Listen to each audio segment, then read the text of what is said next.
Hello friends, welcome to my YouTube channel. आज मैं आप सभी के साथ बहुत ही इजी तरीके से जंपसूट बनाने का बताने वाली हूँ। इसकी कटिंग और स्टिचिंग मैं दोनों इस वीडियो में शेयर करने वाली हूँ, तो आप मेरी इस वीडियो के साथ जुड़े रहना और पूरी कटिंग और स्टिचिंग जरूर देखना।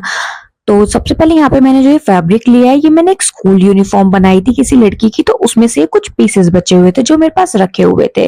तो मैंने सोचा इसकी हेल्प से मैं कुछ एक छोटे बच्चे के लिए बना लेती हूँ।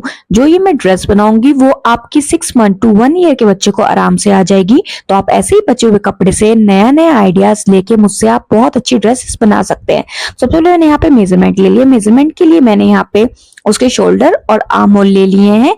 तो मैंने यहाँ पे 3 और 3 लिया है और उसकी जो लेंथ ली है वो मैंने 7 इंचेस ली है।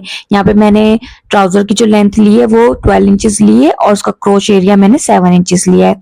तो यहाँ पे मैं इसकी कटिंग कर देती हूँ और ऊपर मैं इसमें डोरी अटैच करूंगी, तो इसीलिए मैंने यहाँ पे थोड़ा कम ही साइज लिया हुआ है। तो डोरी के लिए जो ये कपड़ा बचा हुआ था मैं इसमें से अपनी डोरियां बना लूंगी। तो सबसे पहले हम इसकी कटिंग कर लेते हैं। जो भी हमारा एक्स्ट्रा कपड़ा है वो हम कट करके निकाल देंगे।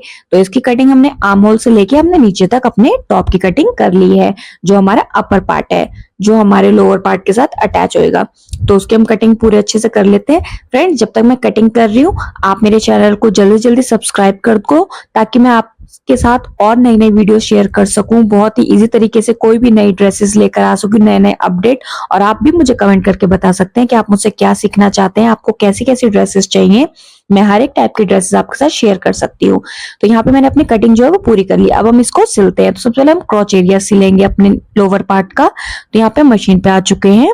यहाँ पे हम अपना क्रॉच एरिया जो है उसे हम स्टिच करेंगे।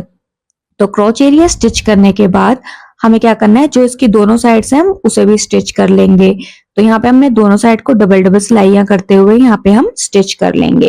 तो ये हमारा क्रॉच एरिया जो है वो हमारा सिल चुका है। उसके बाद जो हमारा नीचे का पार्ट है हम उसे भी स्टिच कर देंगे। जो नीचे का फोल्ड होता है हमने उसे भी डबल फोल्ड करते हुए यहाँ पे अच्छे से स्टिच कर लिया है। तो आपको भी जितनी लेंथ चाहिए, आप जितना नीचे से मोड़ना चाहते हो आप अपने अकॉर्डिंग यहाँ पे मोड़ सकते हो। तो आपको मेरी वीडियो अच्छे समझ में आ रही होगी। प्लीज मेरे चैनल को ज्यादा से ज्यादा लाइक करें, शेयर करें और सब्सक्राइब भी करें। तो यहाँ पे मैंने दोनों अपने जो दोनों पार्ट्स हैं इनको यहाँ पे दोनों नीचे से हमने फोल्ड कर लिया है। तो यहाँ पे अब इसे फोल्ड करने के बाद जो हमारा क्रॉच एरिया होता है अब हम उसे भी स्टिच कर देंगे। यहाँ पे पूरी शेप आ चुकी है हमारी। इसके बाद हमारा जो नीचे का पार्ट है हम इसे भी यहाँ पे स्टिच कर देंगे और यहाँ पे पक्की सी अपनी सिलाई कर देंगे। तो देखो फ्रेंड्स, कोई भी ड्रेसेस बनाना बहुत इजी होता है, बस आपको थोड़ा सा उसमें समझना होता है कि क्या फैब्रिक बचा हुआ है, हम उसमें से कैसे हम क्या ड्रेसेस निकाल सकते हैं। अब मेरे पास जो भी कपड़े बचे रहते हैं तो मैं उसको छोटे बच्चों के लिए बना देती हूँ। मैं किसी ना किसी के लिए यूज में वो आ ही जाता है। तो इसीलिए कोई भी कपड़े को कभी ना वेस्ट करें। तो अब हमारा दोनों पार्ट जो है वो सिल चुका है। अब हम अपर पार्ट को स्टिच करेंगे। अपर पार्ट की स्टिचिंग के लिए सबसे पहले हमने यहाँ पे पतली पतली स्ट्रिप्स निकाल ली हैं, जिससे हम अपने साइड में बनाएंगे और उससे हम डोरी भी बना देंगे। तो यहाँ पे मैं आपको ये बताऊंगी कि हम कैसे इसे सिल सकते हैं। उससे पहले हमारा जो ऊपर वाला पार्ट है हम वहां पे एक पट्टी से लगा देंगे, ताकि हमारे फैब्रिक में फिनिशिंग सी आ जाए। तो मैंने यहाँ पे 2-2 इंच की 2 पट्टियां ले ली हैं और मैं उसे सिल रही हूँ। मैंने उल्टी तरफ से सिलते हुए उसे मैंने सीधी तरफ फोल्ड करते हुए यहाँ पे मैंने लगा दिया है। इससे बहुत ही अच्छी फिनिशिंग आती है और हमारे कपड़े में लुक भी बहुत अच्छे से आ रहा है। आप किसी भी कपड़े को सिले आप बिल्कुल फिनिशिंग के साथ सिले, उससे जो है वो कपड़ा हमारा और भी सुंदर लगने लग जाता है। हमारा फैब्रिक चाहे जैसे भी हो, अगर स्टिचिंग परफेक्ट हुई होती है तो हमारी ड्रेस और भी सुंदर लगती है। तो इसीलिए आप थोड़ी स्टिचिंग करें बट उसे बहुत ही ज्यादा फिनिशिंग से करें। तो यहाँ पे मैंने दोनों अपने जो ऊपर के हैं ये सिल लिए हैं पार्ट। अब उसके बाद मैं यहाँ पे डोरी अटैच करूंगी। तो डोरी अटैच करने के लिए मैंने यहाँ पे सीधी साइड से यहाँ पे डोरी के लिए मैं पट्टी लगा रही हूँ और फिर मैं इसे थोड़ा थोड़ा सा कट भी लगा लूंगी, जिससे हमारी जो पट्टी है वो इजीली जो है फोल्ड हो जाती है।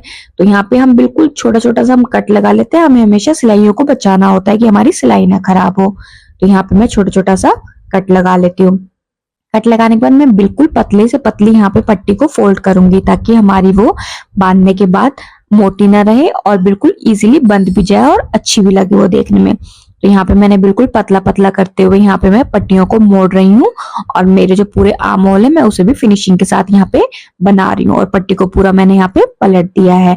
तो इसी तरीके से जैसे मैंने ये वाला पार्ट बनाया है, ये मैंने पट्टी फोल्ड करी है, उसी तरीके से आप इस टॉप की चारों तरफ की पट्टियों को ऐसे ही अटैच कर लें बिल्कुल फिनिशिंग के साथ। ये बहुत ही अच्छे से लग जाती है और ये बहुत सुंदर लुक भी देता है और इजी भी रहता है बांधने में। तो ऐसे ही मैं चारों में ऐसे ही कर लूंगी। तो मैंने यहाँ पे चारों में पट्टियां लगा ली हैं। उसके बाद हमें क्या करना है, जो हमारा अपर पार्ट है हमें उसे साइड साइड से फिटिंग देना है। इसमें हमें कोई मेजरमेंट नहीं लेना होता है बच्चों के लिए कि इस कोई बच्चों का फिगर मेजरमेंट कुछ नहीं होता है। तो हमें एक बेसिकली स्ट्रेट सिलाई लगानी होती है।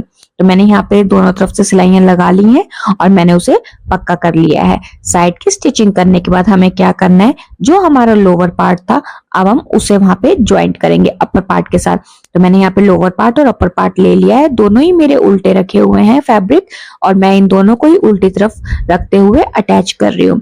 तो हमने सेंटर से लेते हुए यहाँ पे हमने शुरू करा है और हम इसे अटैच कर रहे हैं। तो इसको अटैच करने के बाद आपको मतलब बहुत फिनिशिंग के साथ आपको 1/2 इंच का मार्जिन लेते हुए यहाँ पे आप इसे अटैच कर देंगे। तो ये बहुत ही इजीली भी अटैच हो जाता है। तो आप जरूर ट्राई करना इस ड्रेस को बनाना, ये बहुत ही प्यारी लगती है और बच्चों के लिए तो बहुत ही ज्यादा कंफर्टेबल होती है ड्रेसेस, और इसे बनाना भी कितना आसान है। उसके बाद हम यहाँ पे लास्टिक ले लेंगे। लास्टिक आपको बेबी के मेजरमेंट के अकॉर्डिंग लेनी है। तो मैंने यहाँ पे 16 इंचेस की ली है, जिससे ना ज्यादा टाइट होगी और ना ही ज्यादा लूज होगी। तो मैं यहाँ पे लास्टिक हल्का सा बिल्कुल ही खींचते हुए मैं यहाँ पे लास्टिक लगा रही हूँ, क्योंकि जो हमारा यहाँ पे एरिया था वो 22 इंचेस था और जो मैंने लास्टिक लिया वो मैंने 16 इंचेस की ली है। तो मैं उसे बिल्कुल थोड़ा थोड़ा सा यहाँ पे खींचते हुए लास्टिक को अटैच करूंगी। जस्ट आपको सिंगल ही सिलाई लगानी है और आपकी जो लास्टिक है वो इजीली अटैच हो जाएगी आपके ड्रेस के साथ। तो अब हम इस लास्टिक को अटैच कर देंगे और बहुत ही ध्यान से हमें देखते हुए लास्टिक को अटैच करना है और बिल्कुल फिनिशिंग के साथ। तो यहाँ पे जो मेरी लास्टिक है वो पूरी आ चुकी है और मैंने इसको ज्यादा भी नहीं खींचा है और मैंने कम भी नहीं रखा है। इसे बिल्कुल मैंने जितना होना चाहिए लास्टिक का मैंने उतना ही खींचते हुए इसे अटैच कर दिया है। तो लास्टिक अटैच करने के बाद कुछ हमारे इस ड्रेस का लुक ऐसा आएगा। तो आप जल्दी से कमेंट करके बताओ आपको मेरा ये आइडिया कैसा लगा है और आपको मेरी ड्रेस कैसी लगी है। मेरे चैनल को ज्यादा से ज्यादा सब्सक्राइब करें, लाइक करें और शेयर करें। आगे से आगे इस वीडियो को भेजें ताकि और भी ड्रेसेस लोग बना सके और मेरी इस वीडियो को बहुत सारा प्यार दे। Bye bye.